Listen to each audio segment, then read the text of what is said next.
दोस्त इस प्रकार के क्वेश्चन को कैसे सोल्व करेंगे। तो सबसे पहले देख लीजिए, क्वेश्चन इस प्रकार से दिया हुआ रहता है। इसमें क्वेश्चन है जो इस प्रकार से दिया हुआ रहता है, इस प्रकार से उसको बदल सकते हैं या ऐसे भी बना सकते हैं। मतलब क्वेश्चन इस प्रकार से भी दिया रहता है और इस प्रकार से भी दिया हुआ रहता है, दोनों से आंसर आ जाएगा।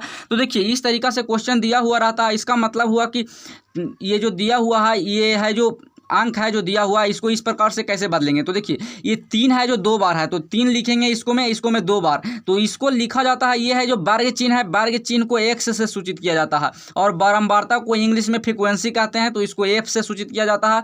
वर्ग चिन्ह के इंग्लिश में क्लास मार्क कहते हैं।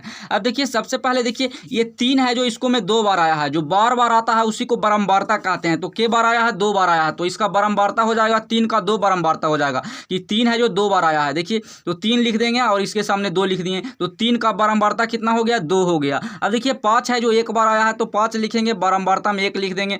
8 है जो 3 बार आया है, तो 8 लिखेंगे और बारंबारता में 3 लिख देंगे। इसी प्रकार से लिखा जाता है, जितना रहे उस सबको लिख देंगे। क्वेश्चन कह रहा है बहुलक निकाले माध्यक और माध्य निकालने के लिए। अब देखिए माध्यक बहुलक ये सब तो इसको से भी निकल जाएगा और इसको से भी निकल जाएगा। क्वेश्चन में सिर्फ ये भी देगा तो भी बन जाएगा, और क्वेश्चन में इस तरीका का सारणी बना कर देगा तो फिर बन जाएगा। दोनों में से किसी तरीका से बना सकते हैं। तो बहुलक किसको कहते हैं। तो सबसे पहले देखिए बहुलक है जो जिसका सबसे ज़्यादा बारंबारता होता है, उसी को बहुलक कहा जाता है। तो देखिए सबसे ज़्यादा बारंबारता किसका है, 8 का है। 8 है जो मैक्सिमम टाइम आया है, 3 बार आया है, तो जिसका ज़्यादा फ्रीक्वेंसी होता है उसी को बहुलक कहा जाता है। तो देखिए सबसे ज़्यादा फ्रीक्वेंसी 3 वाला है, तो 3 किसका सबसे ज़्यादा फ्रीक्वेंसी है, 8 का, तो इसका सही आंसर 8 हो जाएगा। बहुलक क्या हो जाएगा, 8। तो बहुलक निकल गया। अब देखिए माध्यक निकालना है, तो माध्यक निकालने के लिए क्या किया जाता है, सबसे पहले जितना अंक है उसको हम बढ़ते क्रम या घटते क्रम में सजा देंगे। तो देखिए ये सब बढ़ते क्रम में सजाया हुआ है। 3 2 बार रहेगा तो 3 3 तुरंत लिख देना है। अब देखिए 5 2 गो रहता तो 5 5 ये लिख देंगे। इसी तरीका से बढ़ते क्रम में सजा देंगे। अब देखिए 3 से बड़ा है, 3 3 दोनों बराबर है, तो 1 जमा लिख दिए, फिर 5 लिखें, फिर 8, इस तरीका से लिख देंगे। अब बढ़ते क्रम में सजा देंगे और आधा उधर को आधा इधर को ढकेल देंगे, और बीच में जो बचेगा उसी को माध्यक कहा जाता है। अब देखिए इधर देखिए कितना ढकेल देते हैं, कितना टोटल कितना है, तो देखिए 3 3 6 3 3 9, तो 9 गो है, तो 4 गो इधर ढकेल देंगे, तो 4 अंक इधर ढकेल दिए। अब देखिए 4 गो इधर ढकेल देंगे, ये वाला इधर 4 गो ढकेल दिए, बच गया क्या, 8 बच गया, तो माध्यक भी 8 हो जाएगा। तो इसका माध्यक का वैल्यू है जो 8 हो गया।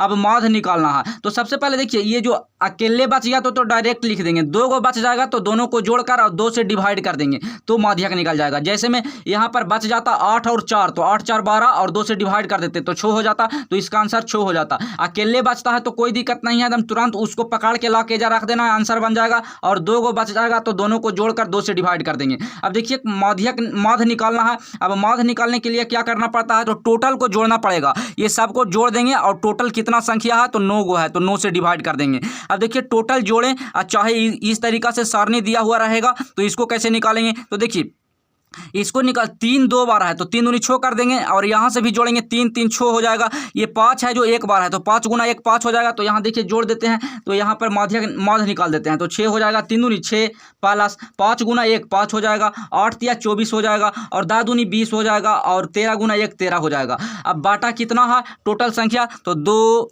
1 3 3 3 6 6 2 8 और 1 9। तो ये देखिए ये जो सिग्मा एफ एक लिखे हैं, जो सिग्मा एफ मतलब होता है, सिग्मा मतलब होता है सम, मतलब ये टोटल बारंबारता है उसको सम कर देना है, जोड़ देना है। तो टोटल को जोड़ेंगे तो 9 आ जाएगा।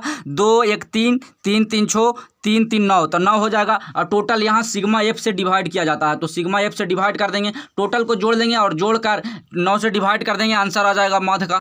तो देखिए इसको टोटल को जोड़ेंगे तो 68 आ जाएगा, और 68/9 हो जाएगा। तो इसका सही आंसर 68/9 हो जाएगा। इस प्रकार से बना सकते हैं, तो माध्य हो जाएगा 68/9।